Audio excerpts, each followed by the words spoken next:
விளக்கி உலகை எழுப்பும் ஞாயிறு அங்கே குடியிருப்பான். அவன் ஆனை முகத்தனின் அடியவர் மனத்தில் ஒளியாய் வந்து கொலுவிருப்பான்.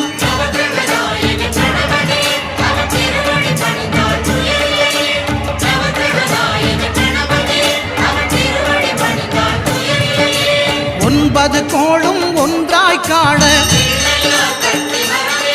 அங்கு கற்பகம் என்னும் கடவுளின் மெய்யில்